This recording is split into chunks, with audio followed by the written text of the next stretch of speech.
Good evening to all of you. बहुत बहुत स्वागत है सभी का करियर विल स्कूल पर। और मैं कुमार रवि सभी लोगों को नवरात्र की हार्दिक शुभकामनाएं। और जो हमारे मुस्लिम भाई बंधु हैं उन्हें रमज़ान मुबारक। तो मैं उम्मीद करता हूं कि सभी के सभी लोग क्लासेस को एंजॉय कर रहे होंगे, सीख रहे होंगे आप लोग क्लासेस से। और हमारा उद्देश्य भी यही है कि आपको बेस्ट एजुकेशन घर पर हम दे सकें। तो जुड़े रहिए और अपने दोस्तों को भी जोड़ते रहिए, उन्हें बताते रहिए हमारे बारे में। मेरा नाम है कुमार रवि। तो हम लोग 10+2 की फिजिक्स में इलेक्ट्रोस्टैटिक्स का सेक्शन शुरू कर चुके हैं। और लास्ट क्लास में हम लोगों ने कूलॉम्स लॉ के बारे में पढ़ा था, जिसमें हम लोगों ने कूलॉम्बिक फोर्स के फॉर्मूले को बताया था और ग्राफिकल रिप्रेजेंटेशन भी मैंने उसका किया था। और कैसे फोर्स लगता है, कैसे वेरी करता है, मैंने वो भी आपको बताया था। एक शब्द था परमिटिविटी, मैंने उसको भी डेली लाइफ से रिलेट करके भी बताया था। किसी दूसरे एटम पर किस तरीके से चार्ज डेवलप होता है मैंने ये भी बताया था। पॉजिटिव, नेगेटिव और न्यूट्रल चार्ज क्या होते हैं और बड़े चार्जेस का फॉर्मेशन कैसे होता है हमने ये भी बताया था। तो आज उसी की कड़ी में आगे की ओर बढ़ते हैं और मैं उम्मीद करता हूं कि सभी लोगों को मेरी आवाज़ पहुंच रही होगी। आप लोग हमें बस कमेंट करके हमें बताते रहिए, तो हमें पता चलता रहेगा कि कौन कौन जो है लोग इस समय हमारा क्लास लाइव देख रहे हैं। तो चलिए हमसे जुड़े रहिए और हमें बताते रहिए, ठीक है? ओके। आप लोगों के कमेंट्स अभी तक हमें विजिबल नहीं हुए हैं, कोई बात नहीं। आप लोग जब भी कोई डाउट हो आप बीच में कमेंट करिएगा, हम आपको रिप्लाई करेंगे, ठीक है? हाँ, तो इलेक्ट्रोस्टैटिक्स, कूलॉम्स लॉ।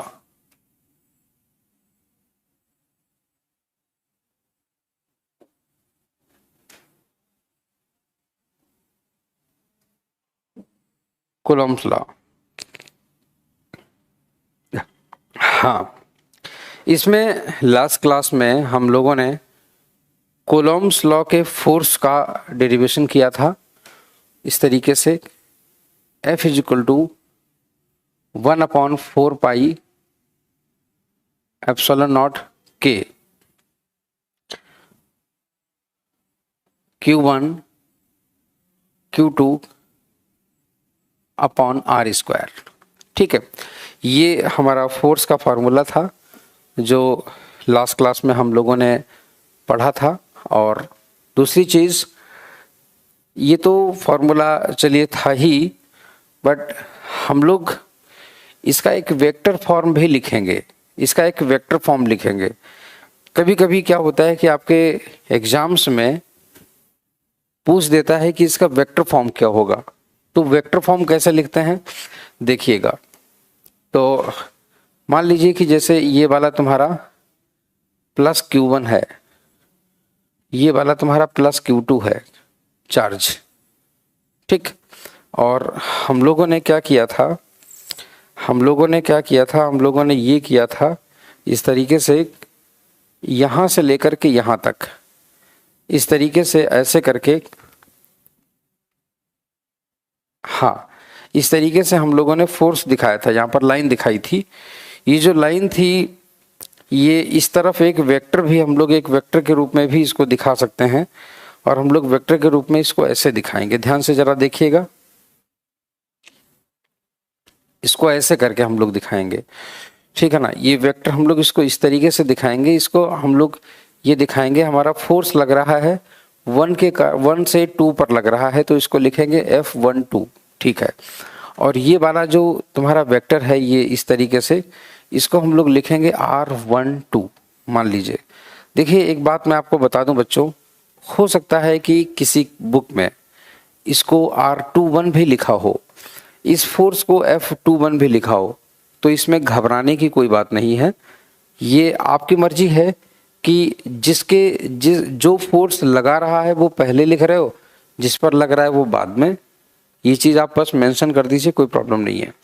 दूसरी चीज़, अब ये तुम्हारा वेक्टर है, तो हम लोग जो F12 लिखेंगे, तो यहाँ से हम लोग लिखेंगे इस तरीके से F12 that is equal to 1/4 pi epsilon naught K, और ये हो जाएगा आपका Q1 Q2 upon R square. अब ये जो R स्क्वायर लिखा हुआ है, ये एक्चुअल में सिर्फ मैग्नीट्यूड है, मैग्नीट्यूड, ठीक है। यहाँ पर R जो है ना वो सिर्फ मैग्नीट्यूड है, magnitude of vector R, magnitude of vector R, ठीक। इसको ऐसे भी कह सकते हो कि वेक्टर R का मैग्नीट्यूड जो है ना वो सिर्फ R है। और अगर हम आपसे ये कहें कि यूनिट वेक्टर कैसे बनेगा, अगर वेक्टर R का यूनिट वेक्टर की हम लोग बात करें तो वो तुम्हारा कैसे बनेगा, वो तुम्हारा बनेगा R कैप। तो R कैप कैसे लिखोगे, R कैप हम लोग जानते हैं वेक्टर R अपॉन R, ठीक।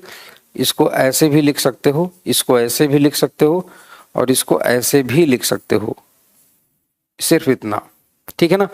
तो ये चीज़ हम लोग जानते ही हैं। दूसरी चीज़, अब यहाँ पर अगर हम लोग देखें, ये तो हमारा फोर्स होता था, तो यहाँ पर हम लोग फोर्स इस तरीके से लिखेंगे 1/4 pi epsilon naught K Q1 Q2 upon, ये तुम्हारा R स्क्वायर हो गया, R स्क्वायर। तो बच्चों इतना तो सिर्फ मैग्नीट्यूड है, ये वाला जो पोर्शन है ये सिर्फ मैग्नीट्यूड बताता है, जो कि हम लोग जानते हैं, पहले से जानते हैं कि ये सिर्फ और सिर्फ मैग्नीट्यूड बताता है, ठीक है ना।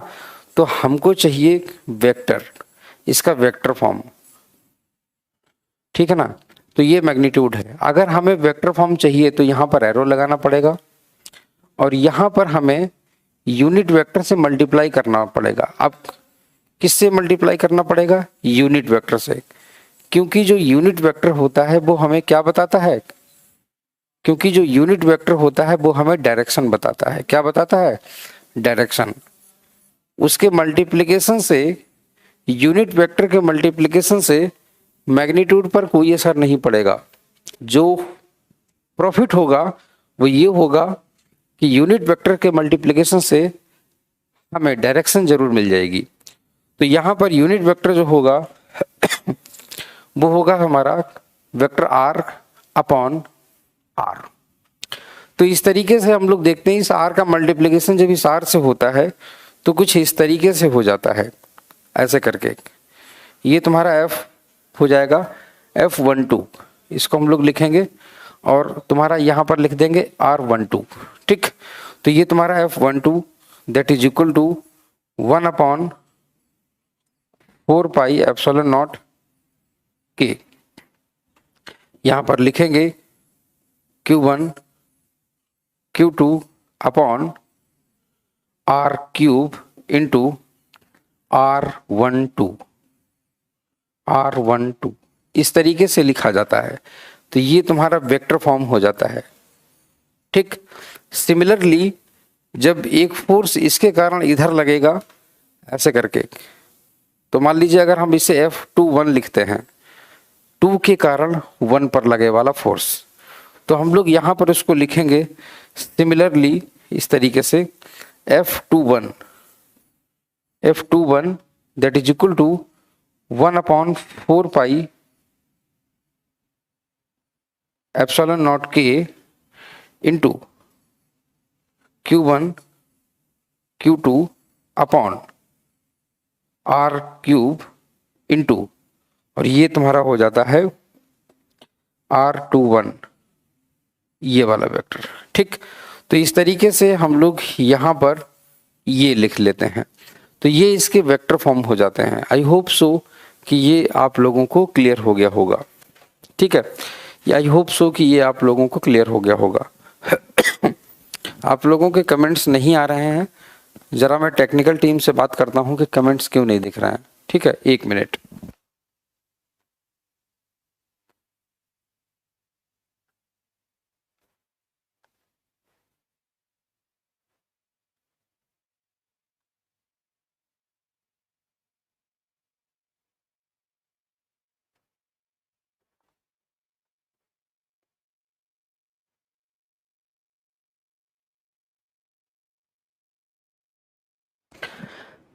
हाँ बच्चों, तो आप लोग अपने कमेंट्स करते रहिए, हम जरा देखते रहेंगे कि क्या बात है। Okay, very good. अच्छा, अब मुझे दिखे comments, thank you thank you. वही तो हमने कहा कि आज मेरे स्टूडेंट्स के कमेंट्स नहीं दिख रहे। इतने सारे लोगों ने मुझे गुड इवनिंग कह दिया। Good evening to all of you मेरे प्यारे बच्चों। दिवाकर, खुश रहो बेटा दिवाकर। पायल, गोके, सुंदर। पायल बेटा समझ में आ रहा आपको? सुंदर समझ में आ रहा है बेटा? संजीव, गुड इवनिंग बेटा। Sanjeev, good evening. दिवाकर, हाँ आपके कमेंट्स अब हमें दिखने लगे हैं। खुश रहो बेटा। सलेश, खुश रहो बेटा, खुश रहो। Hello Ayush, hello. अब आपके मुझे कमेंट्स दिख गए। ओके, शालिनी, गुड इवनिंग बेटा। ओके ओके, ठीक है। तो हाँ, थैंक यू बेटा पायल। मैं अच्छा हूँ शालिनी, उम्मीद करता हूँ आप भी अच्छी होंगी, है ना। ओके सुंदर, मैं दोबारा एक्सप्लेन कर देता हूँ, कोई दिक्कत नहीं है, डोंट वरी, ठीक है। हाँ बिल्कुल, good evening Naina, good evening बेटा। Ayush, good evening. Nirmesh, good evening बेटा, गुड इवनिंग। बिल्कुल, तो देखिए मैं इनको दोबारा से बता दे रहा हूँ, है ना, दोबारा से मैं एक्सप्लेन किए दे रहा हूँ। हाँ बिल्कुल बिल्कुल, अरे कमेंट्स पढ़ के जोश आ जाता है, बिल्कुल आप लोगों से बात करके मेरे अंदर एनर्जी सी आ जाती है। इसीलिए तो मतलब जो है कि मुझे कमेंट्स नहीं दिख रहे थे, तो मतलब हमें लगा कि जैसे हम पता नहीं किसी को पढ़ा भी रहे हैं कि नहीं लग रहे हैं, है ना। तो पूछ रहे हैं एप्सिलॉन नॉट की वैल्यू। सलेश अभी मैं बता दूंगा, बस थोड़ा सा वेट कर लीजिए, ठीक है। तो हाँ, कुछ नहीं था, ये हम लोगों को वेक्टर फॉर्म लिखना था, ठीक है ना। वेक्टर फॉर्म हम लोगों को बताना था, ताकि एग्जाम में अगर हम लोगों के पूछ ले कि वेक्टर फॉर्म हम लोग कैसे लिखते हैं, कई बार एग्जाम्स में पूछ देता है वेक्टर फॉर्म। तो हम लोग जानते हैं कि फोर्स का जो फॉर्मूला होता है वो ये होता है 1/4πε0 K Q1 Q2 upon R square, ठीक है। ये तुम्हारा एक चार्ज है, ये वाला दूसरा चार्ज है। पहले वाले चार्ज के कारण दूसरे वाले चार्ज पर लगने वाला फोर्स हम लोग F12 लिखते हैं, किताबों में F21 लिखता है, कोई दिक्कत नहीं है, ठीक है। हम लोग बता देंगे कि हमने ऐसे करके इसको एक्सप्लेन किया हुआ है, ठीक है। तो और यहाँ से यहाँ तक के बीच की जो दूरी है वो R है। तो चूंकि यहाँ से इस तरफ लगने वाला फोर्स हम लोगों को बताना है, तो हम लोग इस डिस्टेंस को एक वेक्टर के रूप में लेंगे, और जो वेक्टर के रूप में लेंगे तो उसका नाम देंगे R12, ठीक है। 1 ड्यू टू 1, इस पर फोर्स लग रहा है ड्यू टू 1, तो इसीलिए ये जो डिस्टेंस वाला जो वेक्टर बनेगा वो तुम्हारा बनेगा R12। तो हम लोग लिखेंगे F12 that is equal to 1/4πε0 K Q1 Q2 upon R square. तो चूंकि ये जो है ना, यहाँ पर हम लोग इसको यहाँ पर वेक्टर लिखना चाह रहे हैं ना, वेक्टर, तो हम लोग F12 इस तरीके से फोर्स लिख रहे हैं, चलो ठीक है। ये सिर्फ मैग्नीट्यूड है, मैग्नीट्यूड, ठीक है ना। तो R को सिर्फ मैग्नीट्यूड लिखेंगे, मैग्नीट्यूड वेक्टर का, ये R वेक्टर का जो ये वाला वेक्टर होता है उसका मैग्नीट्यूड लिखा जाता है, इसका R का वेक्टर मैग्नीट्यूड। अब यूनिट वेक्टर तुम्हारा R का ऐसे करके लिखा जाता है, ऐसे करके जब यूनिट वेक्टर लिखेंगे तो कैसे लिखते हैं, इसकी वैल्यू होती है वेक्टर R अपॉन R का मैग्नीट्यूड, मतलब इसको ऐसे भी लिखा जाता है। फोर्स तुम्हारा ये हो गया F12 that is equal to 1/4πε0 K Q1 Q2 upon R square into R12 upon R। ये हमने लिख दिया, क्यों? क्योंकि R12 ये वाला जो यूनिट वेक्टर का मल्टीप्लाई करवाना पड़ेगा, ये इतना यूनिट वेक्टर है, मैग्नीट्यूड सिर्फ इतना है। मैग्नीट्यूड में जब यूनिट वेक्टर का मल्टीप्लाई करवाते हैं तो बन जाता है direct force total. Unit vector जो होता है वो तुम्हें क्या बताता है? यूनिट वेक्टर हमें बताता है डायरेक्शन, यूनिट वेक्टर हमें डायरेक्शन बताता है, ठीक है ना।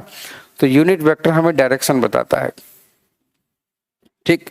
तो यूनिट वेक्टर हमें डायरेक्शन बताता है इस तरीके से, ध्यान से देखिएगा। तो यूनिट वेक्टर हमें डायरेक्शन बताता है, ठीक है। तो जब हम लोग क्या कर लेते हैं, यूनिट वेक्टर से मल्टीप्लाई कर देते हैं, तो हमारा यूनिट वेक्टर और multiplied by magnitude, this becomes a vector quantity. ठीक है, और बस हमने उसी तरीके से लिख दिया यहाँ पर F12 अगर ये है तो F21 तुम्हारा ऐसे करके हो जाएगा। ठीक है, राधे राधे शिवम यादव, राधे राधे। ठीक है, कोई दिक्कत नहीं है बेटा, कोई दिक्कत नहीं है। वो देखो SL अरोड़ा में जो लिखा हुआ है वो मैग्नीट्यूड वाला फॉर्म है, वो स्केलर के रूप में लिखा हुआ है। ठीक है, और अगर हम लोग बात करते हैं वेक्टर वाले फॉर्म की, तो वेक्टर वाले फॉर्म में ऐसे लिखा जाता है। ठीक है, हाँ हाँ पूछो बेटा, क्या डाउट है संजीव? चलिए, तो ये चीज हो गई, तो हमारा ये चीज क्लियर हो गया। ठीक है, अब हम लोग इसके आगे की ओर आते हैं। अब हम लोग इसके आगे की ओर आएंगे, और इसके आगे का, हाँ इसके आगे की अगर हम लोग बात करें तो एक टर्म आता है इलेक्ट्रिक फील्ड। एक जमाने में एक, जैसे मैं पानी पी लूं जरा।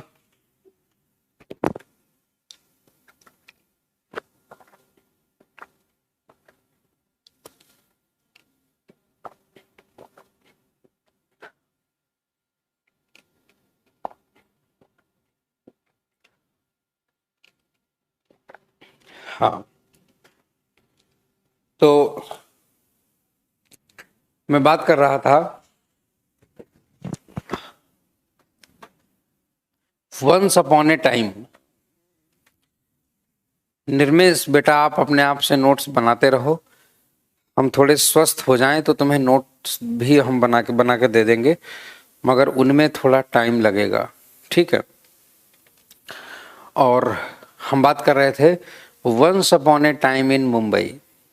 किसी जमाने में मुंबई के एक एरिया में एक गुंडा था, कई सारे गुंडे थे।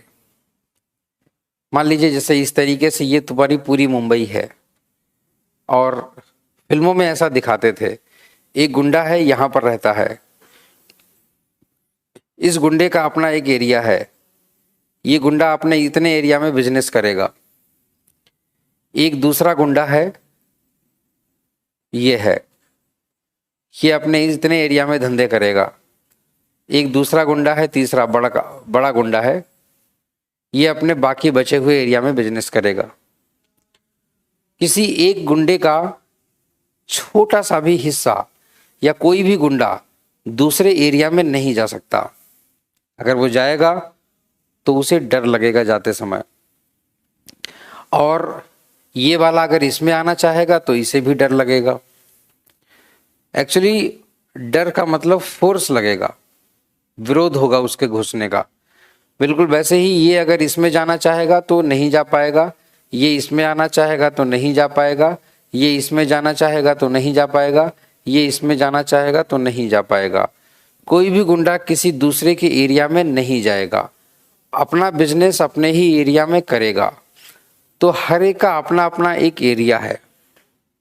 बिल्कुल वैसे ही जब हम लोग चार्ज के बारे में बात करते हैं, चार्ज के बारे में, तो बिल्कुल वैसे ही जब हम लोग चार्ज के बारे में बात करते हैं तो हर एक चार्ज के चारों ओर, जब हम लोग चार्ज के बारे में बात करते हैं तो हर एक चार्ज के चारों ओर एक ऐसा एरिया होता है। मान लीजिए कि अगर हम लोग बात करें इस चार्ज के बारे में, तो इस चार्ज के चारों ओर भी एक ऐसा एरिया है। ठीक है, इस चार्ज के चारों ओर भी एक ऐसा दूर दूर तक एक ऐसा एरिया है, जो इस चार्ज के चारों ओर भी एक ऐसा एरिया है इस तरीके से, या मान लीजिए, चलिए ठीक है रहने दीजिए, हाँ चलिए ठीक है, इस चार्ज के चारों ओर, तो चार्ज को ज़्यादा ही बड़ा हो गया एक्चुअली में, चलिए ठीक है। इस चार्ज के चारों ओर का ये चार्ज मान लीजिए यहाँ पर रखा हुआ है, इस चार्ज के चारों ओर भी एक ऐसा एरिया है जहाँ पर यहाँ से लेके इसके चारों ओर तक ये पूरा ये चार्ज एक छोटा सा गुंडा है। इस गुंडे के एरिया में कोई दूसरा चार्ज अगर एंट्री करेगा, कोई भी दूसरा चार्ज अगर छोटा मोटा चार्ज अगर एंट्री करना चाहेगा, ऐसे ऐसे चोरी चोरी चुपके, ठीक है ना, तो इस चार्ज पर क्या लगेगा? फोर्स लगेगा। इस चार्ज पर एक फोर्स लगेगा ऐसे करके, और वो उसको कहेगा, ओए तुम कहाँ आ रहे हो भाई, कहाँ आ रहे हो, ए चलो चलो चलो, ए चलो चलो निकलो निकलो। तो वो इस तरीके से इस पर फोर्स लगाएगा, इस पर फोर्स लगाएगा। तो इस तरीके का जो चारों तरफ का जो इसका फील्ड होता है, जो इस तरीके से इसका चारों तरफ का जो फील्ड है, ऐसे ही फील्ड को हम लोग बोलते हैं क्या, ऐसे ही फील्ड को हम लोग बोलते हैं इलेक्ट्रिक फील्ड। क्या बोलते हैं? Electric field. तो ऐसे ही फील्ड को हम लोग बोलते हैं इलेक्ट्रिक फील्ड।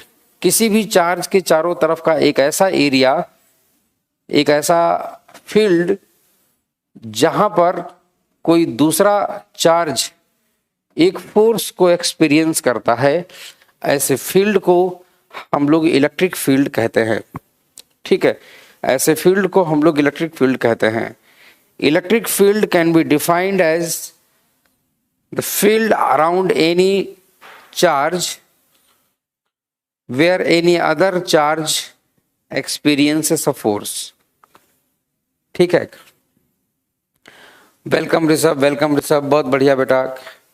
तो इस तरीके से हम लोग ये चीज बोलते हैं कि पॉजिटिव चार्ज के चारों ओर का एक इस तरीके का फील्ड जो एक फोर्स को अनुभव करता है। तो जब इस चार्ज को हम लोग यहाँ पर रखते हैं, मेरी बात को समझिएगा, जब हम लोग एक पॉजिटिव चार्ज को यहाँ पर रखते हैं तो एक फोर्स यहाँ पर लगेगा, यहाँ पर रखेंगे यहाँ पर लगेगा, यहाँ पर रखेंगे यहाँ पर लगेगा, यहाँ पर रखेंगे यहाँ पर लगेगा, यहाँ पर रखेंगे तो यहाँ पर लगेगा, यहाँ पर रखेंगे तो यहाँ पर लगेगा। तो देखिएगा इस तरीके से फोर्स लगता है, तो इस तरीके से फोर्स लगता है ऐसे करके। ठीक है ना। तो अगर ध्यान से अगर आप देखें तो इस पर ऐसे करके एक इस तरीके से फोर्स की डायरेक्शन है, ये फोर्स की डायरेक्शन है इस तरीके से, ऐसे करके इस तरीके से तुम्हारी फोर्स की डायरेक्शन है यूं करके। ठीक है ना, ये तुम्हारी फोर्स की डायरेक्शन है ऐसे करके। इस तरीके से आपकी फोर्स की डायरेक्शन होगी ये वाली, इस तरीके से। सो these actually this is the direction of the force, actually this is the direction of the force, actually this is the direction of the force। ठीक है ना, actually this is the direction of the force। ये force की direction है जो हम आपको बता रहे हैं, ये लगने वाली फोर्स की डायरेक्शन है। अगर किसी चार्ज को रख दिया जाए इसके किनारे यहाँ पर, इस तरीके से फोर्स लगता है इस डायरेक्शन में। ठीक है, तो अगर हम लोग देखें तो इस वाले पॉजिटिव चार्ज से जो फोर्स है वो तुम्हारा बाहर की ओर इसे धकेलना चाह रहा है। इस तरीके की कुछ इमेजिनरी पाथ बनते हैं, इमेजिनरी लाइंस बनती हैं, इस तरीके की कुछ इमेजिनरी लाइंस बनती हैं। इन इमेजिनरी लाइंस को हम लोग बोलते हैं क्या? इन इमेजिनरी लाइंस को हम लोग बोलते हैं इलेक्ट्रिक लाइंस। क्या बोलते हैं? Electric lines. इन इमेजिनरी लाइंस को हम लोग कुछ इलेक्ट्रिक लाइंस बोलते हैं। और ये जो इमेजिनरी लाइंस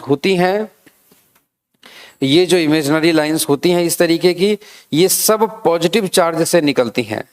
ये सारी की सारी जो इमेजिनरी लाइंस हैं ये सब तुम्हारी पॉजिटिव चार्ज से निकलती हैं इस तरीके से। ये सारी की सारी तुम्हारी इमेजिनरी लाइंस पॉजिटिव चार्ज से निकलती हैं ऐसे करके, इस तरीके से। ठीक है ना, इस तरीके से पॉजिटिव चार्ज से निकलती हैं। और अभी हम लोग देखेंगे कि नेगेटिव चार्ज पर जाकर के सारी की सारी लाइनें कंसंट्रेट हो जाती हैं, सारी की सारी लाइनें तुम्हारी कंसंट्रेट हो जाती हैं इस तरीके से। हाँ, सारी की सारी लाइनें तुम्हारी कंसंट्रेट हो जाती हैं ऐसे करके यहाँ पर। तो अगर हम लोग देखें तो ये चीजें हमको पता चलती। इन्हीं लाइनों को हम लोग बोलते हैं क्या? इन्हीं लाइनों को हम लोग बोलते हैं क्या? Electric lines.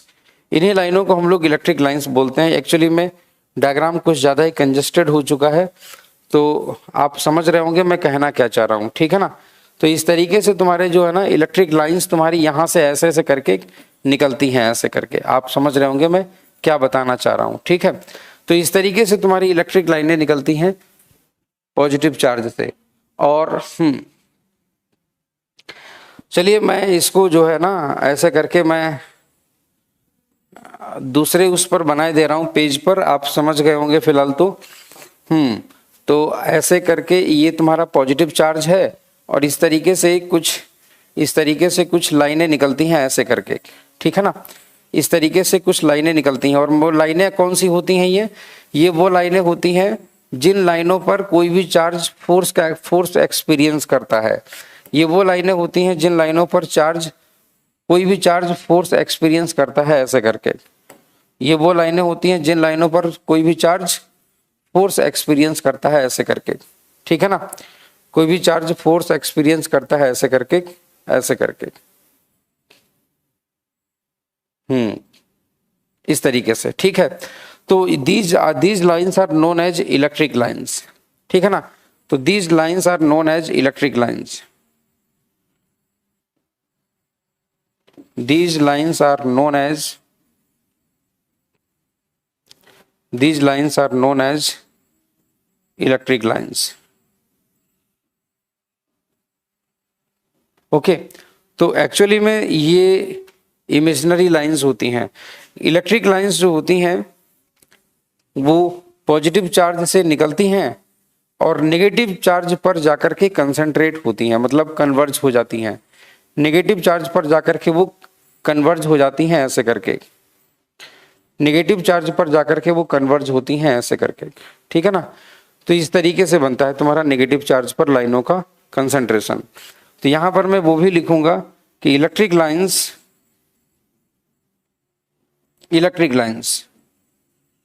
Originates from positive charge. Electric lines originates from positive charge and converges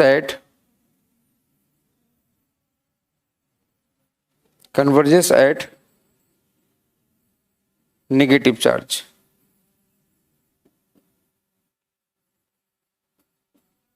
and converges at negative charge, और नेगेटिव चार्ज पर कन्वर्ज हो जाते हैं, ठीक है, इस तरीके से।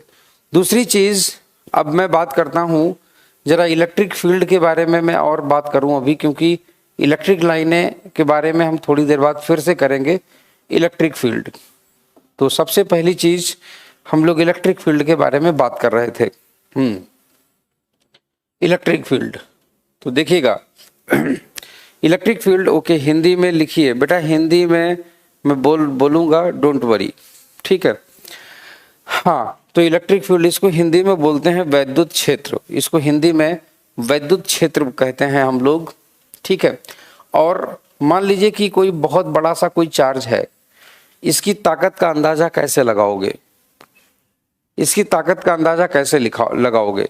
इसके लिए क्या किया जाता है, बहुत दूर, कुछ दूरी पर एक छोटा सा पॉजिटिव टेस्ट चार्ज रख दीजिए आप, पॉजिटिव टेस्ट चार्ज, ठीक है, पॉजिटिव टेस्ट चार्ज जिसकी वैल्यू हो +1 कूलॉम, पॉजिटिव टेस्ट चार्ज जिसकी वैल्यू हो 1 कूलॉम, ये रख दीजिए। इस टेस्ट चार्ज पर लगने वाला फोर्स कैलकुलेट कर लीजिए, इस पॉजिटिव टेस्ट चार्ज पर लगने वाला फोर्स कैलकुलेट कर लीजिए इस तरीके से, ठीक है। और ये वाला तुम्हारा चार्ज है Q, ये वाला चार्ज है तुम्हारा Q, और बीच की जो डिस्टेंस है वो है तुम्हारी R। तो देखते हैं जरा कि तुम्हारी F की वैल्यू कितनी है। F की जो वैल्यू है वो है, F की जो वैल्यू है वो तुम्हारी इतनी है, देखिएगा 1/4 pi epsilon naught K into Q into small q upon R², ये तुम्हारा फोर्स आ जाता है, ठीक है। मगर जब हम लोग बात करते हैं कि अगर छोटा वाला charge, if small q this is a positive test charge, ये एक पॉजिटिव टेस्ट चार्ज है, पॉजिटिव टेस्ट चार्ज, हाँ, पॉजिटिव टेस्ट चार्ज, तो पॉजिटिव टेस्ट चार्ज है, तो इसकी वैल्यू हम लोगों ने यहां पर ले रखी है 1 कूलॉम।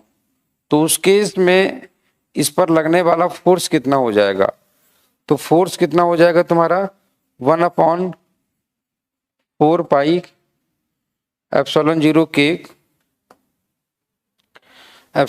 के क्यू अपॉन आर स्क्वायर, ठीक है ना, क्यू अपॉन आर स्क्वायर। तो ये हो जाएगा तुम्हारा फोर्स। और जब हम लोग बात करते हैं कि यूनिट पॉजिटिव टेस्ट चार्ज पर लगने वाला फोर्स, इसी को हम लोग बोलते हैं इलेक्ट्रिक फील्ड की strength. Electric field strength, electric field strength, electric field strength, ठीक है। Seelu good evening, Nitish good evening, है ना। तो इसी को हम लोग बोलते हैं इलेक्ट्रिक फील्ड स्ट्रेंथ। तो ई, इसको ई से डिनोट करते हैं, तो ये हो जाता है तुम्हारा 1/4 पाई एप्सिलॉन जीरो के into Q upon are square. अब एक चीज और देखिएगा,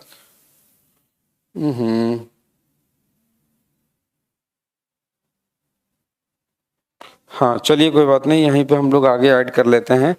देखिएगा एक चीज और, कि अगर इलेक्ट्रिक फील्ड की वैल्यू अगर इतनी आ गई, is equal to 1/4 pi epsilon zero के, 1/4 पाई एप्सिलॉन जीरो के into Q upon are square.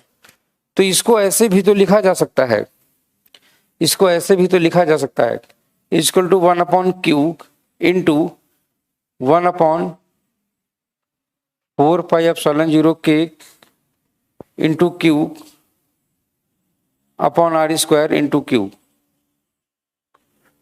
अब बताइए, इसको ऐसे भी तो लिखा जा सकता है ना। अब यहां पर अगर हम लोग देखें तो ये वाला तुम्हारा फोर्स हो गया और ये हो गया इतना, तो हम लोग इलेक्ट्रिक फील्ड स्ट्रेंथ को इस तरीके से भी लिख सकते हैं F अपॉन क्यू। दूसरी चीज अब ध्यान से देखिएगा, यहां पर ये जो तुम्हारा फोर्स होता है, फोर्स ये तुम्हारा एक वेक्टर क्वांटिटी है, वेक्टर, और ये जो Q है वो तुम्हारा एक स्केलर क्वांटिटी है, ठीक है ना। तो वेक्टर में अगर स्केलर से डिवाइड कर दोगे तो भी एक वेक्टर ही मिलेगा। क्या मिलेगा? एक वेक्टर ही मिलेगा। इसीलिए हम लोग बोलते हैं electric field strength is also a vector quantity. इसको ऐसे लिखा जा सकता है F अपॉन क्यू। और दूसरी चीज, जो डायरेक्शन फोर्स की होती है वही डायरेक्शन, हाँ गुड इवनिंग राधिका, वही डायरेक्शन तुम्हारी इलेक्ट्रिक फील्ड की भी होती है, ठीक है। हाँ वही डायरेक्शन तुम्हारी इलेक्ट्रिक फील्ड की भी होती है।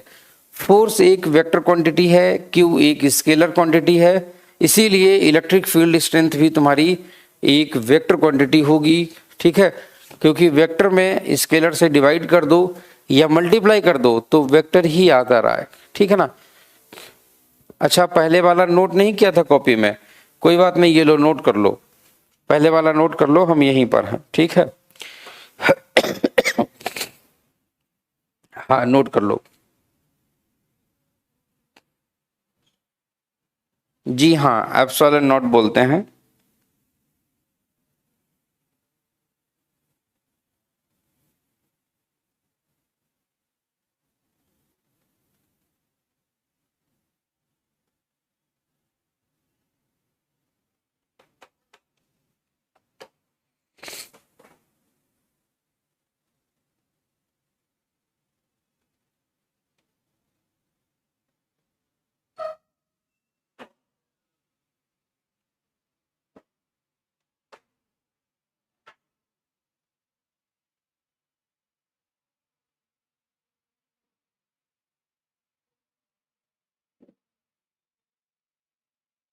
नोट कर लो।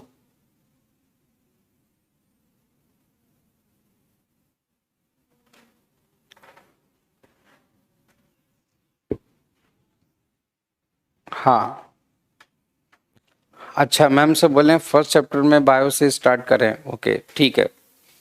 चलिए, तो ये चीज़ क्लियर हो गई। हाँ, तो ये चीज़ आई होप सो कि ये चीज़ आप लोगों को क्लियर हो गई होगी, नोट कर ली होगी आपने, ठीक है। तो हम लोगों ने ये यहाँ तक लिख लिया था, तो इसीलिए electric field is a vector quantity. Electric field is a vector quantity. Electric field को हम लोग वेक्टर के तरीके से ऐड करेंगे और वेक्टर के तरीके से ही सब्ट्रैक्ट भी करेंगे, है ना। We will add electric fields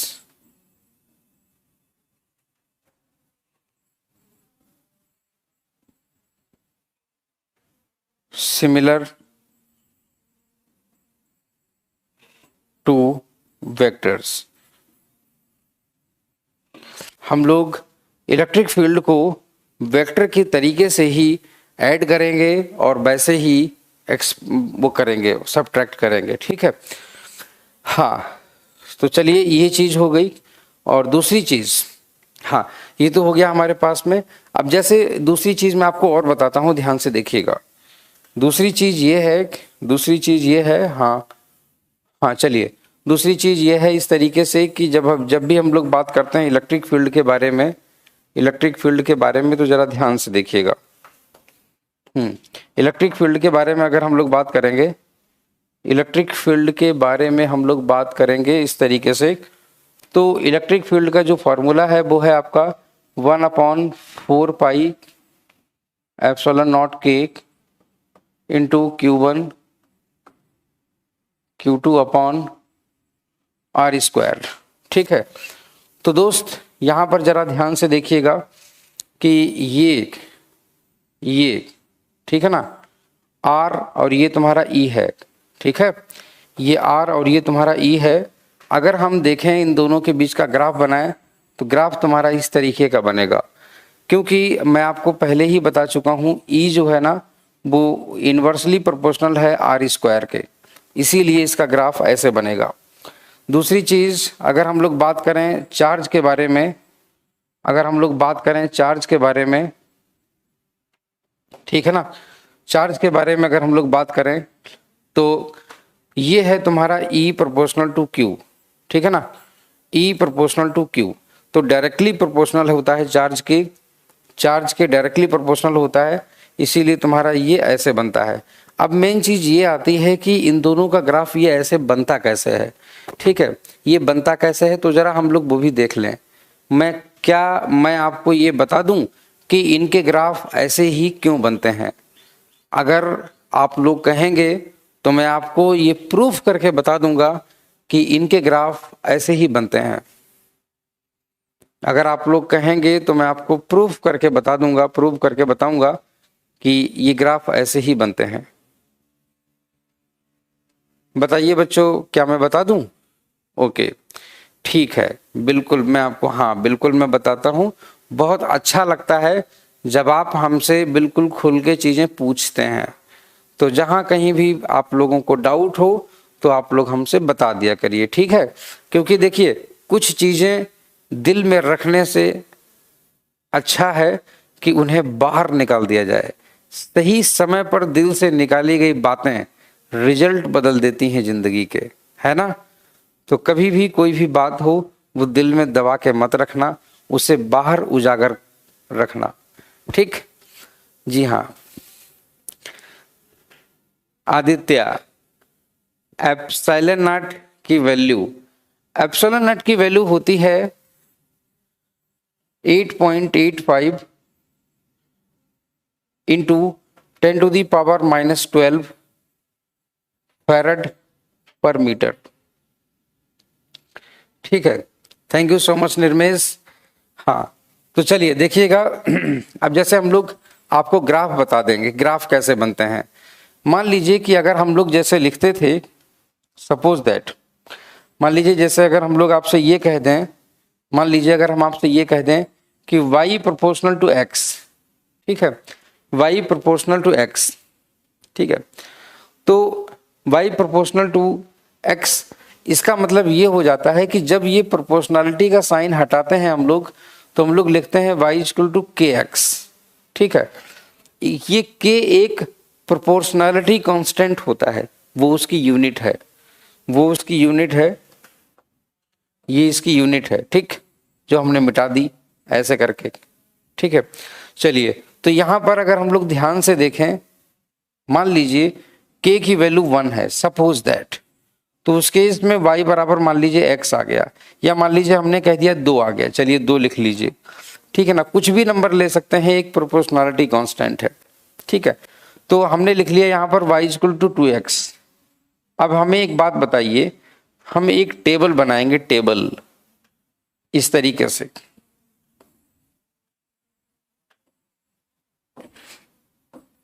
ध्यान से सीखिएगा कि ग्राफ कैसे बनता है, ठीक है। मान लीजिए सपोज दैट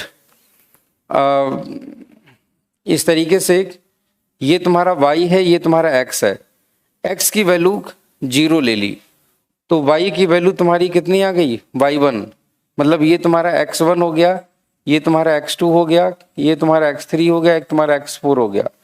तो y1 की वैल्यू भी तुम्हारी कितनी आ गई, 0, x2 की वैल्यू तुम्हारी 1 आ गई, 1 ले ली हमने, ठीक है ना, 1 ले ली सपोज दैट, इस तरीके से x2 की वैल्यू 1, तो y2 की वैल्यू तो भी तुम्हारी कितनी आ जाएगी, y2 की वैल्यू, एक मिनट ऐसे करके ना लिख करके, टेबल ना बना करके डायरेक्टली ही लिख लो लोग, क्योंकि जगह घेर रहा है वो बहुत। अगर मान लो हमने ये कह दिया कि y0, ठीक है ना, तो y0 बराबर क्या हो जाएगा, 2 इंटू x0, इसका मतलब y0 बराबर 0, कब, जब तुम्हारा x बराबर 0। तो इसीलिए हम लोग लिखेंगे, इसीलिए जब हम लोग लिखेंगे इस तरीके से कि 0,0, तो x की वैल्यू तुम्हारी 0, तो y की वैल्यू भी 0, जब x की वैल्यू 1 तो y की वैल्यू 2, ठीक, जब x की वैल्यू 2 तो y की वैल्यू कितनी हो जाएगी, 4 हो जाएगी, 4, ठीक है। जब x की वैल्यू 3 तो y की वैल्यू 6, जब इसकी वैल्यू 4 तो इसकी वैल्यू 8, जब इसकी वैल्यू 5 तो इसकी वैल्यू 10। ये मान लीजिए 5 वैल्यू आ गई। हमने क्या किया, हमने इस तरीके से ऐसे करके ग्राफ बनाया। अब मेरी बात को समझिएगा, ये तुम्हारा 0 0, ठीक है, ये तुम्हारा 0 0, मान लीजिए 1, ठीक है ना, 2 3 4 5, 1 2 3 4 5, तो x की वैल्यू जब तुम्हारी 1 हो गई तो y की वैल्यू तुम्हारी कितनी हो गई, 2 हो गई, y की वैल्यू 2 हो गई। जब x की वैल्यू 2 हो गई तो y की वैल्यू 4 हो गई, तो y की वैल्यू तुम्हारी कितनी हो गई, 4 हो गई, इस तरीके से ऐसे करके, ठीक। जब इसकी वैल्यू 3 हो गई तो इसकी वैल्यू 1 2 3 4, 1 2 3 4 5 और ये 6, तो तुम्हारी इसकी वैल्यू कितनी हो गई, इसकी वैल्यू हो गई तुम्हारी 6। तो इस तरीके से ये वाली तुम्हारी वैल्यू यहां पर आ गई, ठीक। अब जरा आप एक काम करेंगे, अब आप एक लाइन को मिला देंगे यहां से, अब आप एक तरीके से इस तरीके से लाइन बनाएंगे, इस तरीके से ध्यान से देखिएगा, आप ध्यान से लाइन बनाएंगे एक। अब आप यहां से अगर लाइन बनाएंगे ना, तीनों को अगर मिला देंगे सारे पॉइंट्स को, तो एक लाइन बन के आ जाएगी। अब आप मुझे ये बताइए, क्या y बराबर, जब y प्रोपोर्शनल टू x होगा तो आपकी y वाली लाइन ये है, x वाली ये है, तो y और x के बीच का ग्राफ कैसा बना, कैसा बना तुम्हारा, गुड इवनिंग, हाँ, कैसा बना तुम्हारा, सीधे सीधे स्ट्रेट लाइन बन गया। इसीलिए ये ग्राफ ऐसे बनते हैं, जहां कहीं पर भी प्रोपोर्शनलिटी का साइन आता है तो समझ जाइएगा ग्राफ स्ट्रेट लाइन बना है, समझ जाइएगा कि ग्राफ स्ट्रेट लाइन बना है। सारे लोगों को ये चीज़ क्लियर हो गई। दूसरी चीज़ ध्यान से देखिएगा, अब मान लीजिए जैसे अगर हम लोग एक काम ये कर दें, इस वाले ग्राफ में हम लोगों को एक चीज़ पता चल गई थी कि स्ट्रेट लाइन बन जाएगा इस तरीके से, ठीक है। चलिए, हाँ, और मान लीजिए कि जैसे अब फॉर एग्जांपल कि अगर तुम्हारा लिखा हुआ है y proportional to X square,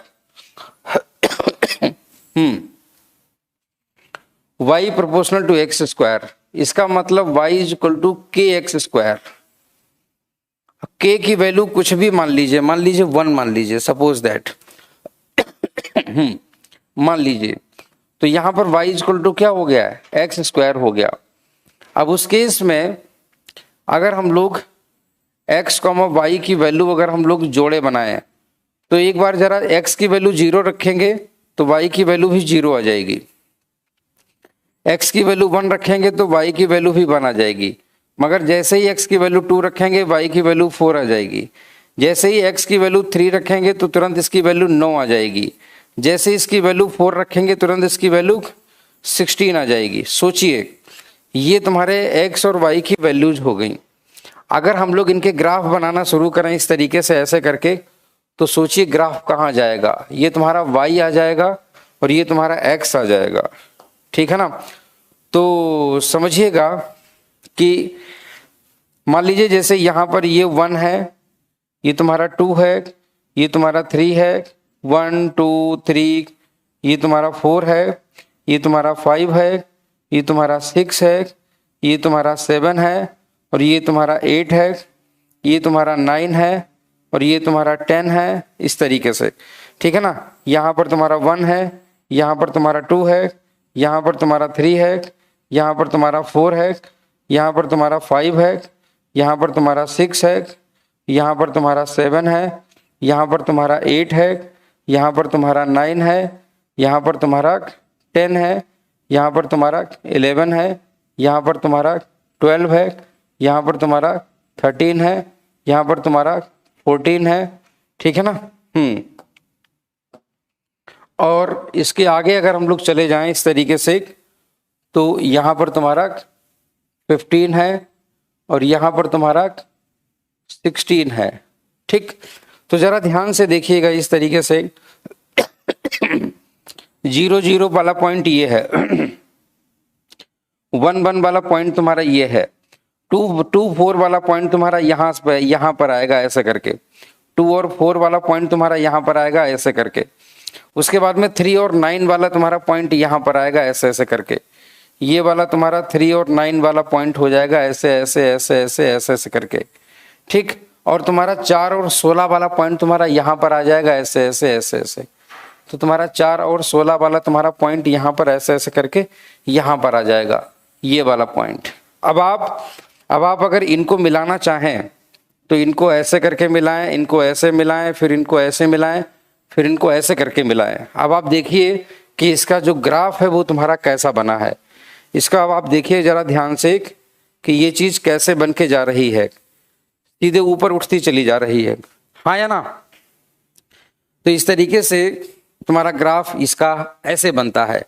तो जब कभी भी प्रोपोर्शनैलिटी का साइन बना हो तो समझ जाना कि जैसे y और x का, तो ग्राफ तुम्हारा कैसे बनेगा, ऊपर उठता हुआ पैराबोलिक शेप में बनेगा ऐसे करके, ठीक।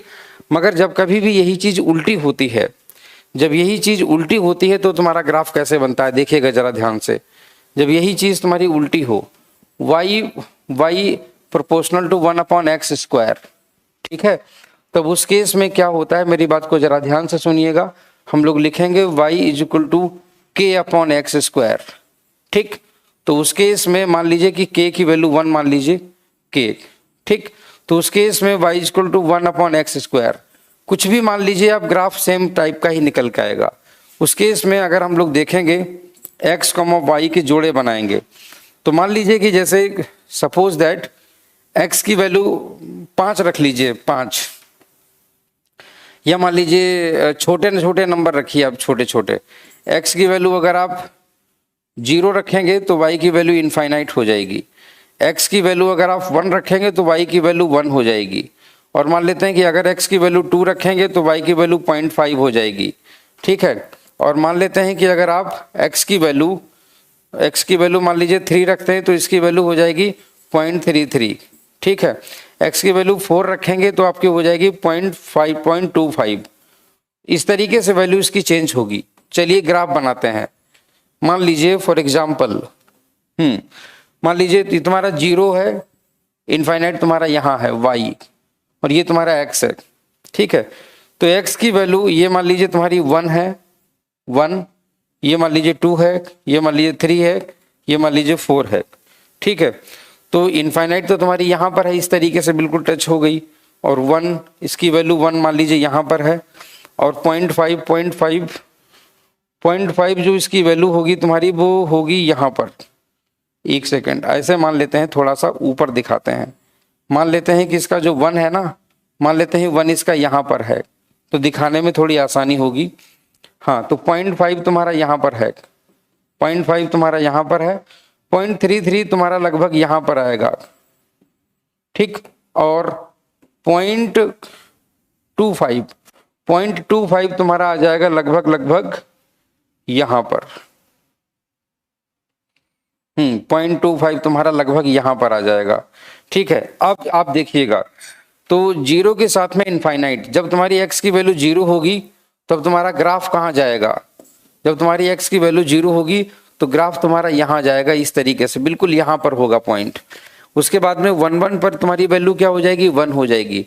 उसके बाद में 1 पर तुम्हारी वैल्यू यहाँ पर ऐसे करके ये आ जाएगी। उसके बाद तुम्हारी 2 और 0.5 बनेगा, 2 तुम्हारा ये हो गया, 0.5 तुम्हारा यहाँ पर हो गया, तो तुम्हारा लगभग यहाँ पर जा करके बनेगा।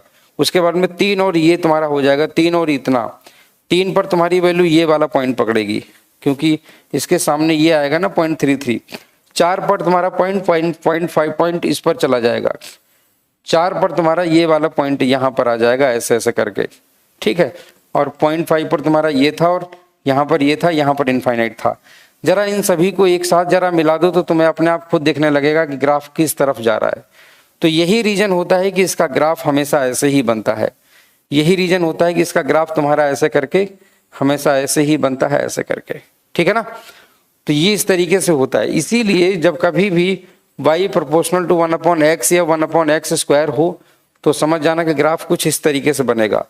जितनी पावर ज्यादा होती जाएगी ये उतना गहरा होता चला जाएगा, ठीक है ना। जिस तरीके से मान लो x 1/x तुम्हारा ऐसे बनेगा, उसके बाद में 1/x² तुम्हारा ऐसे बनेगा, उसके बाद में x की पावर क्यूब बनाओगे तो तुम्हारा x की पावर क्यूब और ऐसे बनेगा, और नजदीक 0 के और नजदीक बनता चला जाएगा, ठीक है। दीपक थोड़ा आप दोबारा वीडियो को देख लीजिएगा, ठीक है ना। Pallavi, yes we will solve more and more numericals and I will come with my PowerPoint presentation. Okay, so don't worry about that. Once let me complete the concept, then I will explain each and everything about numericals. Okay. चलिए, तो ये चीज हो गई। हम लोगों ने इस तरीके से ग्राफ बनाना सीख लिया, तो ग्राफ बनाना इस तरीके से सीख लिया और इस तरीके से, क्योंकि ये वो चीजें हैं जो आपके IIT के पेपर को डिसाइड करेंगे कि आप क्वेश्चन सॉल्व करके आएंगे या नहीं। क्योंकि मैं जानता हूं कि अक्सर ये प्रॉब्लम्स होती हैं। क्यों? क्योंकि मैं भी एक स्टूडेंट था, मतलब अभी भी स्टूडेंट ही हूं मैं, जिंदगी में हर रोज मैं सीखता हूं, ठीक है ना।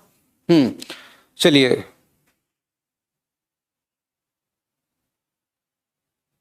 ठीक है, चलिए, श्योर मैं एनसीईआरटी के क्वेश्चंस करवाऊंगा, डोंट वरी। तो इस तरीके से हमारा ग्राफ बन जाता है इनका, जो है इलेक्ट्रिक फील्ड का। तो आगे की ओर हम लोग आते हैं। अब मैं इलेक्ट्रिक फील्ड देखिएगा, इलेक्ट्रिक फील्ड में कुछ क्वेश्चंस आपको देता हूं। जैसे सपोज दैट, मान लीजिए अब हम लोग जैसे बात करते हैं ना 1/4πε0 की, 1/4πε0 की, 1/4πε0, इसकी वैल्यू होती है 9 × 10⁹ न्यूटन इंटू मीटर स्क्वायर प्रति कूलम स्क्वायर, ठीक है ना। ये इसकी वैल्यू होती है। अब आपको क्वेश्चन बनाना है। देखिएगा, मान लीजिए कि यहाँ पर एक प्लस चार्ज रखा हुआ है, प्लस Q, ठीक। और मान लीजिए कि आपको यहाँ पर इलेक्ट्रिक फील्ड बतानी है,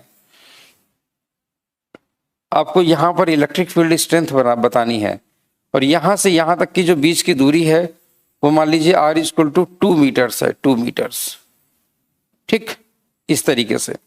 तो मुझे बताइए जरा, यहाँ पर इलेक्ट्रिक फील्ड की स्ट्रेंथ क्या होगी? यहाँ पर इलेक्ट्रिक फील्ड की स्ट्रेंथ क्या होगी?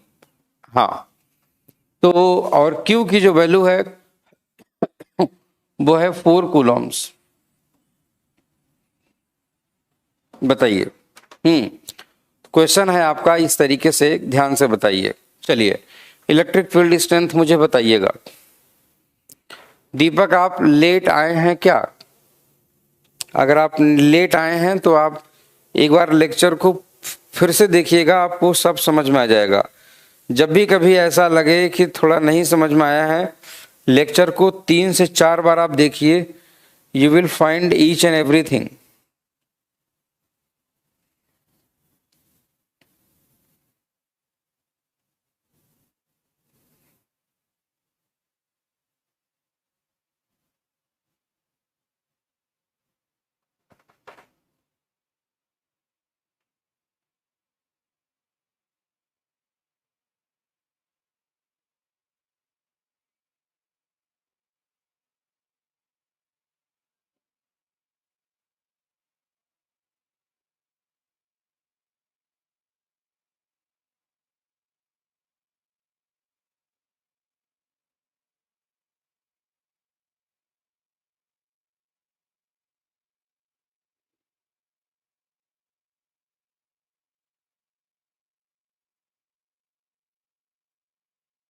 हम्म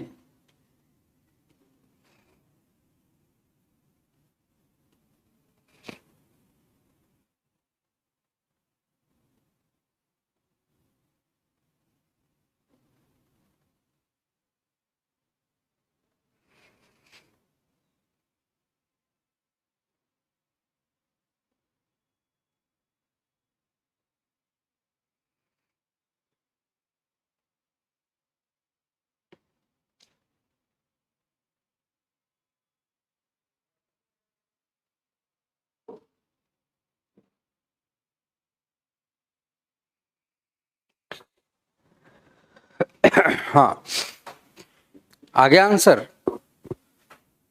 basic maths useful for physics, Rishabh Yadav.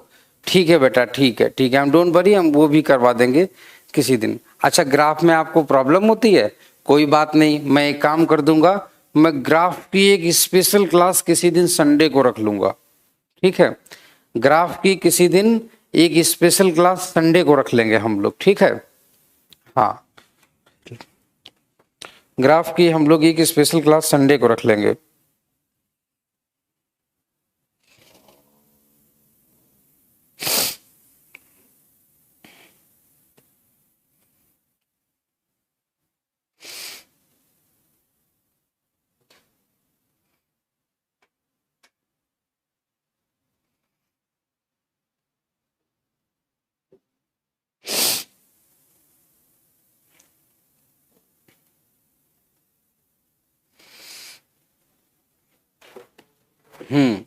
Yes, graph is very very important. हाँ सौरभ बताओ बेटा, हमने तुम्हारा कमेंट देखा नहीं ना, कमेंट नीचे चला गया होगा, डोंट वरी।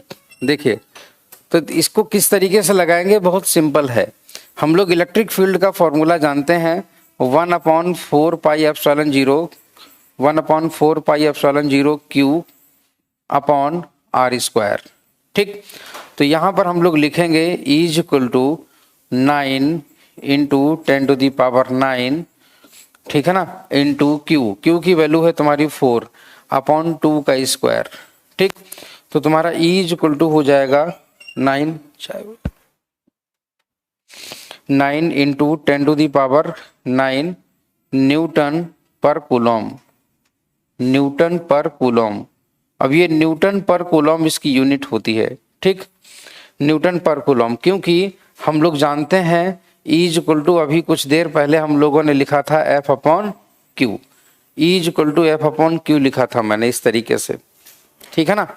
हाँ, कोई बात नहीं दीपक, कोई बात नहीं, हम ग्राफ, बहुत बढ़िया सौरभ, बहुत बढ़िया, हम ग्राफ की स्पेशल क्लास ले लेंगे। ग्राफ तो सबको आना चाहिए, बिल्कुल, बहुत बढ़िया, बहुत बढ़िया, बहुत बढ़िया। नहीं आदित्य, दोनों अलग अलग होते हैं। फोर्स के फॉर्मूले में क्यू से डिवाइड करते हैं जब टेस्ट चार्ज से या जिस पर, ठीक है ना, तो हमारा वो आता था, इसीलिए जो इसकी यूनिट होती है वो तुम्हारी होती है न्यूटन, ठीक है ना, और इसकी यूनिट जो होती है वो होती है तुम्हारी कूलॉम, इसकी यूनिट होती है तुम्हारी कूलॉम। इसके लिए इसकी जो इलेक्ट्रिक फील्ड की यूनिट होती है दैट इज न्यूटन पर कूलॉम, दैट इज न्यूटन पर कूलॉम, ठीक है ना। बहुत बढ़िया, शानदार। चलिए, तो हम लोग अगला क्वेश्चन देखते हैं जरा, अगला क्वेश्चन देखिएगा जरा ध्यान से। तो तुम्हारा इस तरीके से आगे की ओर हम लोग आते हैं। तो इलेक्ट्रिक फील्ड, जैसे कि अगर हम लोग बात करें फॉर एग्जांपल, मान लीजिए कि इस तरीके से, मान लीजिए कि इस तरीके से तुम्हारे ऐसे करके इस तरीके से मान लीजिए ऐसे करके तुम्हारे दो दो एक्सिस हैं, सपोज दैट कोऑर्डिनेट एक्सिस हैं इस तरीके से ऐसे करके, ठीक है ना। हाँ, इस तरीके से तुम्हारे दो कोऑर्डिनेट एक्सिस हैं, सपोज दैट ऐसे करके, ठीक है।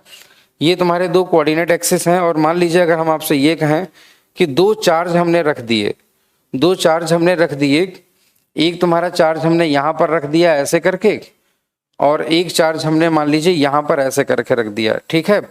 हाँ, दो चार्ज हमने यहाँ पर इस तरीके से ऐसे करके रख दिए, एक तुम्हारा प्लस चार्ज यहाँ पर है, एक तुम्हारा प्लस चार्ज यहाँ पर है, और ये जो रखा हुआ है ये तुम्हारा रखा हुआ है x इक्वल टू 1 पर और ये तुम्हारा रखा हुआ है y इक्वल टू 1 पर, ठीक। आपको इलेक्ट्रिक फील्ड निकालनी है, आपको इलेक्ट्रिक फील्ड निकालनी है x 1,1 पर, आपको यहाँ पर इलेक्ट्रिक फील्ड निकालनी है 1,1 पर। Find net electric field at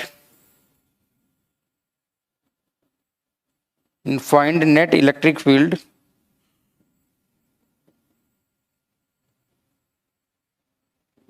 one comma one, find net electric field at 1,1।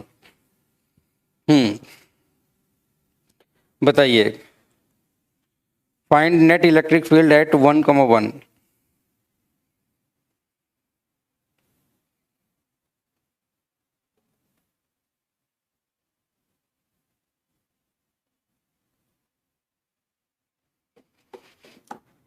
हाँ,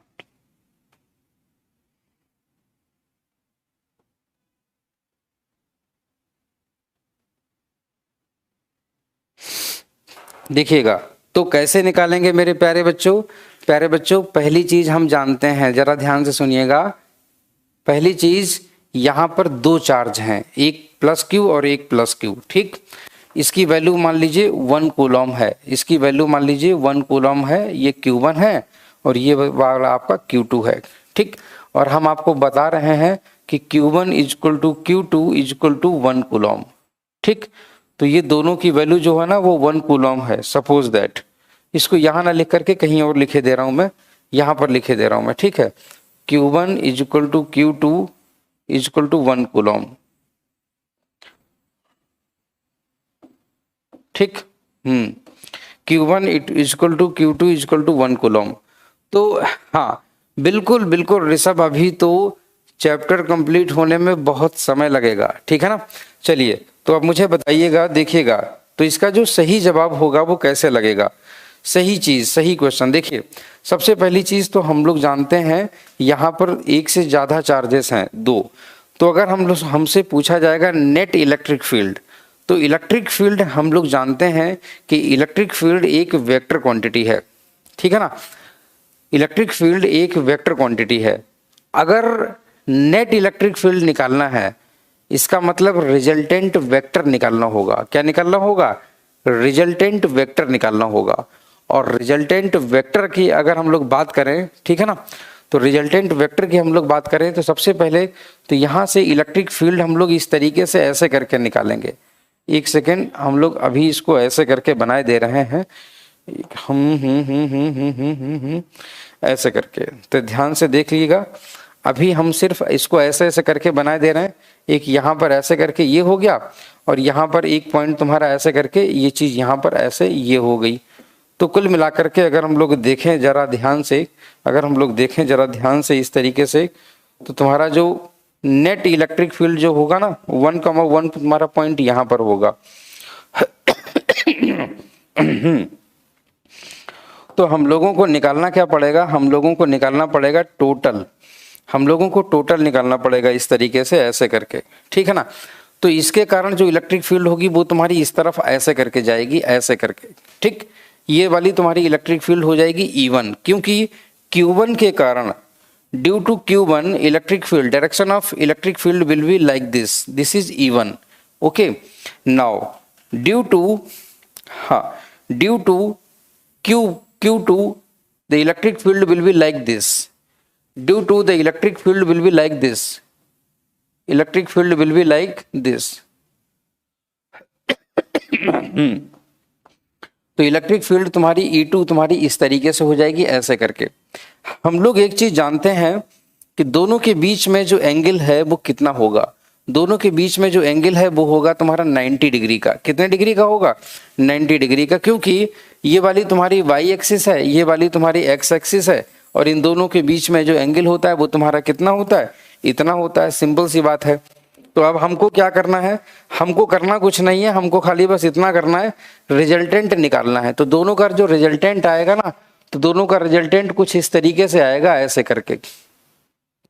तो दोनों का रिजल्टेंट कुछ इस तरीके से ऐसे करके आएगा, ऐसे करके, ठीक, इस तरीके से ऐसे करके, काम खत्म। तो हम लोग इसका रिजल्टेंट निकाल लेते हैं।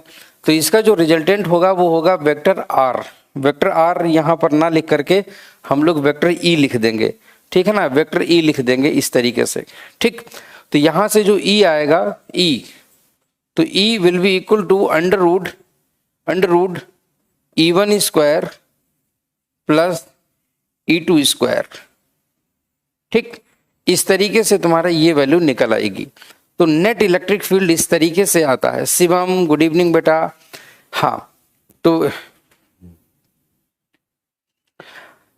इस तरीके से हमारा नेट इलेक्ट्रिक फील्ड आ जाता है। अब E1 की वैल्यू निकाल लो। E1 की अगर वैल्यू निकालेंगे तो हम लोग कितना लिखेंगे? 1/4 pi epsilon 0 K into Q1। Q1 की वैल्यू कितनी है? 1 कूलम। तो 1/r स्क्वायर। 1/r स्क्वायर का मतलब 1 का स्क्वायर। तो यहाँ पर हम लोग लिखेंगे 1/1 का स्क्वायर, ठीक। तो यहाँ पर E2 की वैल्यू तुम्हारी कितनी हो जाएगी? E2 की वैल्यू हो जाएगी 1/4 pi epsilon 0 K into 1/1 square, ठीक। तो E1 और E2 की वैल्यू तुम्हारी इस तरीके से ये चीज हो जाती है कंप्लीट, ठीक है ना। तो बस फिर क्या था? तो यहाँ से हम लोग E1 और E2 की वैल्यू निकालेंगे तो फटाक से हमारा आंसर आ जाएगा। कितना आएगा? बहुत बढ़िया। कितना आएगा हमारा आंसर? हम लोग फटाक से आंसर निकाल सकते हैं इसका, ठीक है ना।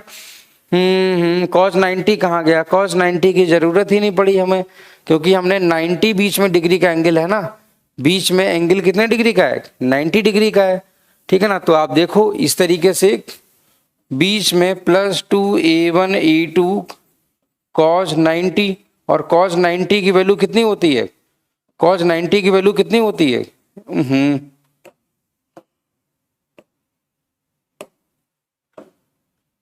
cos 90 की वैल्यू कितनी होती है? 0। इसीलिए हमको cos 90 वाले टर्म की जरूरत ही नहीं पड़ी थी, है कि नहीं। इसीलिए सिर्फ इतना इतना हम लोगों ने लिख दिया था।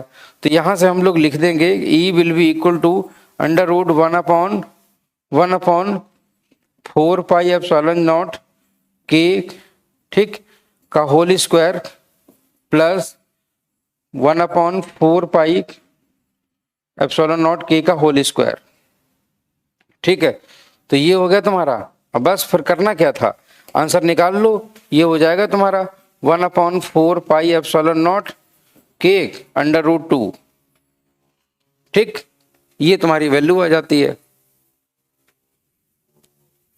ठीक है ना। किस दिन बाकूफ होगा? दीपक क्या कर रहे हो आप? दीपक किसकी वजह से आपने शुरू से क्लास नहीं ली? एक्चुअली में कोई बात नहीं है दिवाकर, उतनी भी वैल्यू ले सकते हो, बाद में भी तुम लिख सकते हो, इसको कोई प्रॉब्लम नहीं है, बाद में भी ले सकते हो, कोई प्रॉब्लम नहीं है। अब यहाँ पर लिख दो 9 × 10⁹ इंटू अंडर रूट 2, कोई दिक्कत नहीं, ठीक है। हाँ, बाद में भी ले सकते हो, ऐसी कोई दिक्कत नहीं है। दीपक क्या कह रहे हो तुम? बाकूफ लिख रहे हो? आई डोंट एक्सप्लेन, कि मैं मुझे समझ में, आई डोंट अंडरस्टैंड कि ये आप लिखना क्या चाह रहे हो? बाकूफ सर को KBO वाकुफ होगा क्या? आई डोंट नो क्या क्या कह रहे हो तुम। चलिए, तो आई होप सो इस तरीके से दिख गया। दूसरी चीज देखिएगा ध्यान से। मान लीजिए सपोज दैट मान लीजिए जैसे ये तुम्हारा एक इक्विलैटरल ट्रायंगल है, इक्विलैटरल ट्रायंगल है ये तुम्हारा इस तरीके से, ठीक है ना। ये इक्विलैटरल ट्रायंगल है, इक्विलैटरल ट्रायंगल, इसको हिंदी में बोलते हैं समबाहु त्रिभुज, इक्विलैटरल ट्रायंगल, इक्विलैटरल ट्रायंगल, ठीक। उस केस में इक्विलैटरल ट्रायंगल है ये, इसके सेंटर पर हम लोगों को इलेक्ट्रिक फील्ड निकालनी है। इसके सेंटर पर इलेक्ट्रिक फील्ड निकाल ली हैं, कोई बात नहीं।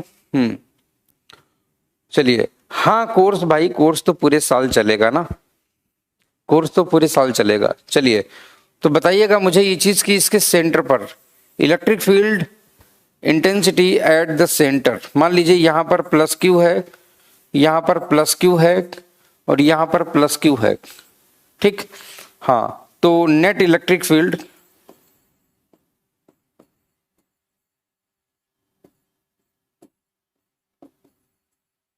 at the center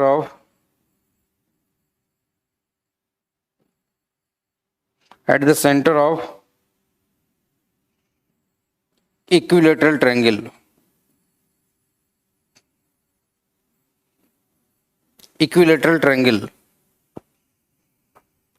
हाँ इक्विलेटरल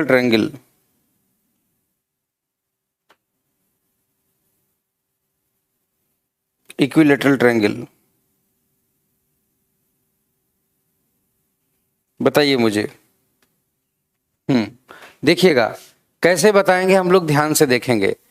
तो ध्यान से देखिएगा, इसको मैं सॉल्व करूंगा यहां पर बड़ा बना करके, ठीक है ना, इस तरीके से मैंने ऐसे कर दिया, सपोज दैट। अब आप जरा ध्यान से देखिएगा, अब आप जरा ध्यान से देखिएगा। अगर इस सेंटर की बात करें तो ये वाला, पहली चीज तो ये वाला पॉजिटिव चार्ज है। पॉजिटिव चार्ज से इलेक्ट्रिक लाइनें हमेशा दूर की ओर जाती हैं, ठीक है ना। पॉजिटिव चार्ज से इलेक्ट्रिक लाइनें हमेशा दूर की ओर जाती हैं। हम लोग इसको ऐसे करके बनाएंगे, इसकी इलेक्ट्रिक फील्ड ऐसे बनेगी, ऐसे करके, ठीक। दूसरी चीज, इलेक्ट्रिक फील्ड इस वाले की कैसे बनेगी, इस वाले की इलेक्ट्रिक फील्ड तुम्हारी ऐसे करके बनेगी, यहां पर ऐसे करके, यहां पर। So this will be the electric field due to Q2 charge, ठीक है। और तीसरे वाले की कैसे बनेगी, तीसरे वाले की कैसे बनेगी, तीसरे वाले की कैसे बनेगी, तीसरे वाले की ऐसे करके बनेगी, इस तरीके से। इसकी इलेक्ट्रिक फील्ड इंटेंसिटी ऐसे करके बनेगी, ऐसे करके, ठीक, इस तरीके से। तो आप जरा ध्यान से देखना, ठीक है। अब जरा ध्यान से देखना, ये वाला जो एंगल होगा इन तीनों इलेक्ट्रिक फील्ड्स के बीच में, इन तीनों इलेक्ट्रिक फील्ड्स के बीच में जो ये वाला E1 होगा, ये वाला E2 होगा और ये वाला E3 होगा, ठीक है ना। तो तीनों के बीच में जो एंगल होगा, इसके बीच में ये तुम्हारा 120 डिग्री होगा, ठीक है ना। और इन दोनों के बीच में भी 120 डिग्री होगा, ठीक। और इन दोनों के बीच में भी 120 डिग्री होगा। तो इन तीनों वेक्टर्स के बीच का एंगल 120 डिग्री होगा, ठीक है। हाँ, एंगल बिटवीन ईच, तो जरा ध्यान से देखिएगा, इस तरीके से ये ऐसे करके होगा, ठीक है, इस तरीके से ये ऐसे करके होगा।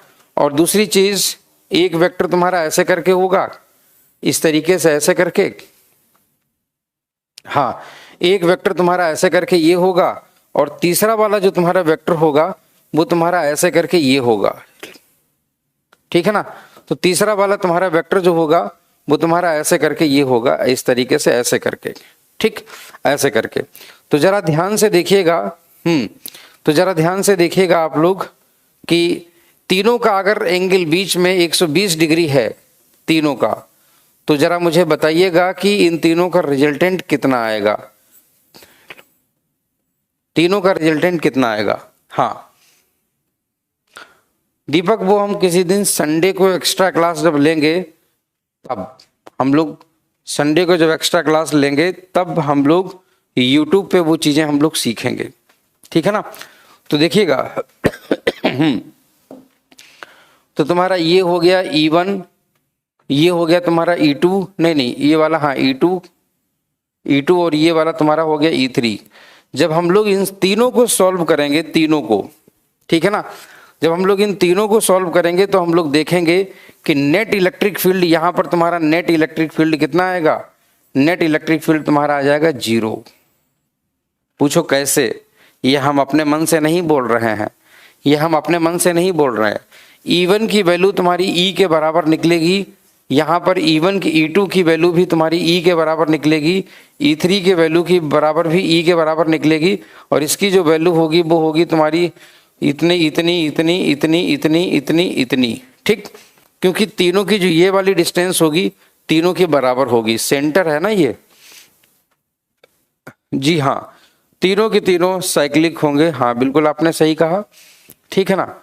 यही वाला करियरविल का चैनल अपना स्कूल वाला, करियरविल स्कूल, ठीक है।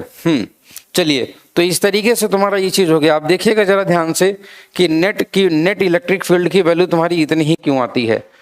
तो मान लीजिए जैसे फॉर एग्जांपल मान लीजिए इस तरीके से तुम्हारा कोई एक हमने वैल्यू ले ली, सपोज दैट ओ हो, हाँ मान लीजिए सपोज दैट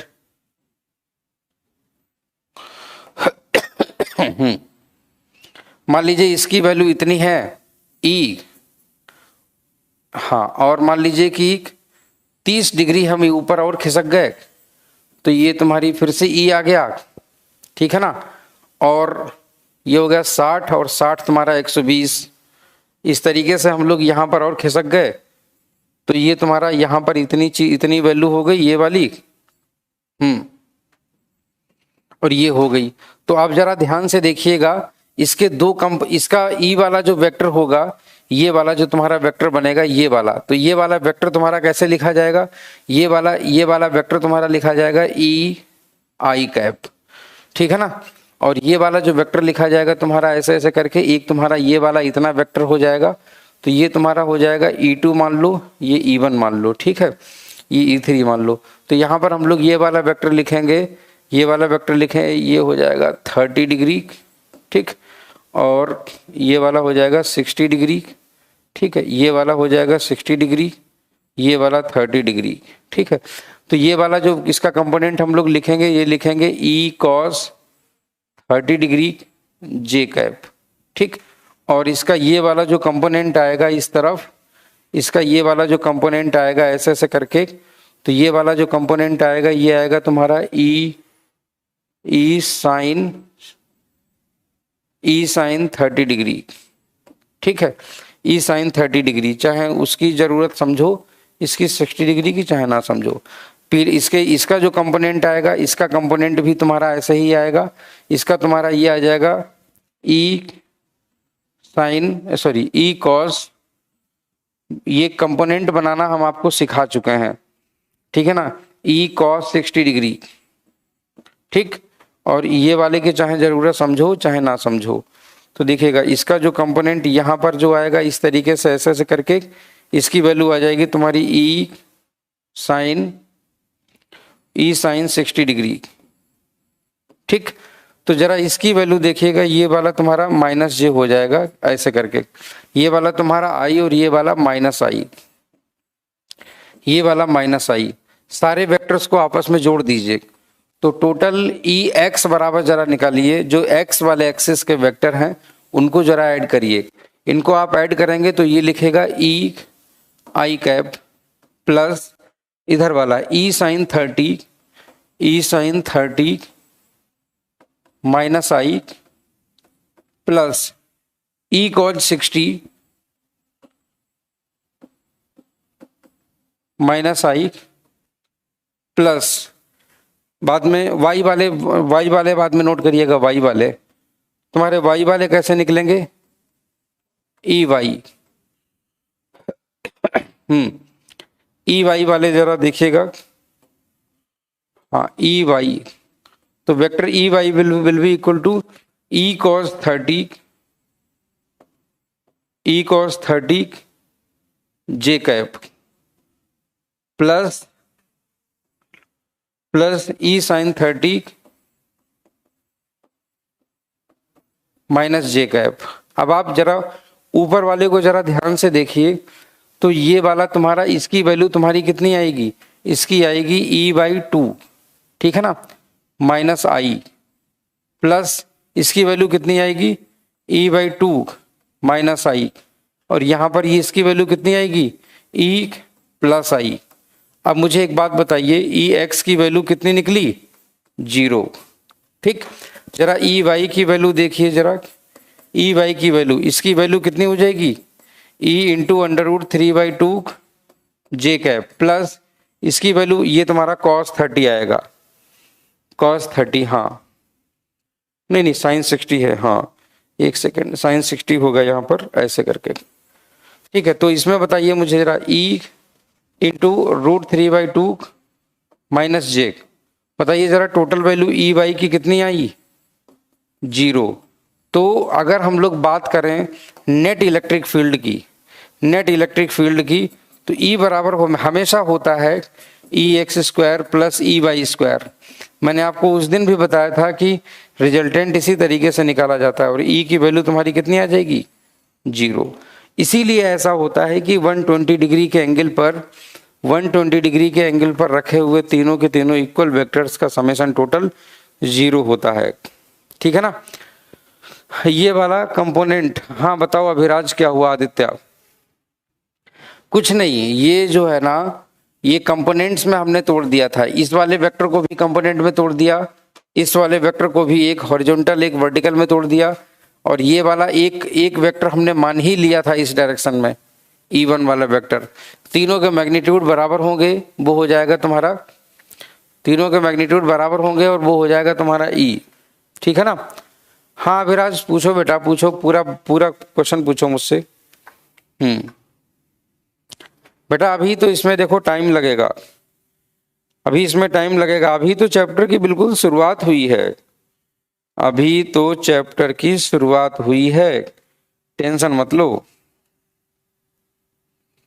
हाँ अभी तो चैप्टर की शुरुआत हुई है, मतलब ऐसे मान के चलो कि, ऐसे मान के चलो कि ये जो इलेक्ट्रोस्टैटिक्स है कम से कम अभी 10-12 दिन चलेगा, ये कम से कम 10-12 दिन, है ना।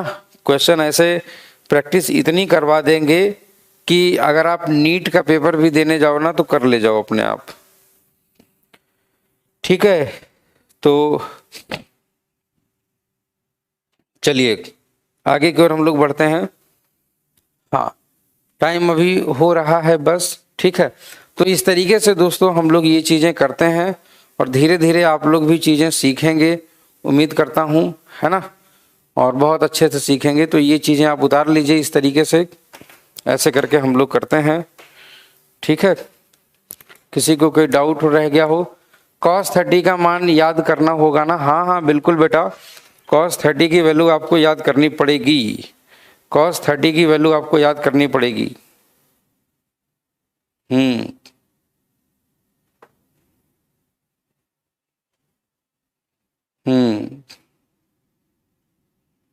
चलिए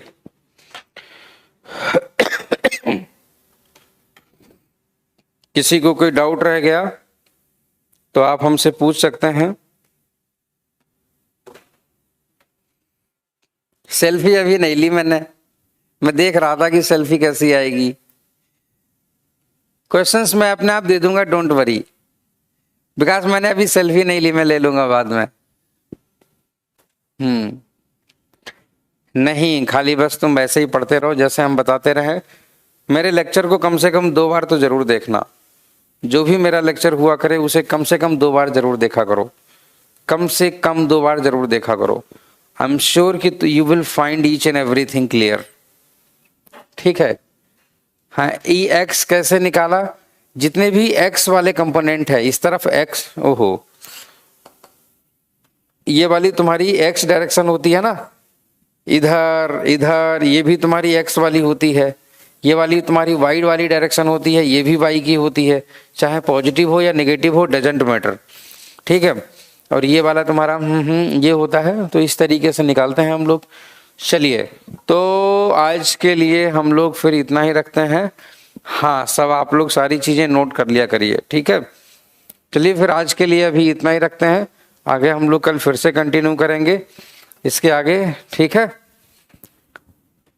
विकास, अगर फिजिक्स किसी को आती है तो मैथ भी आती है, ऑब्वियस सी बात है कि नहीं। Thank you so much Sheelu, thank you so much, बिल्कुल, bye bye, take care, love you बेटा, लव यू। हाँ थैंक यू।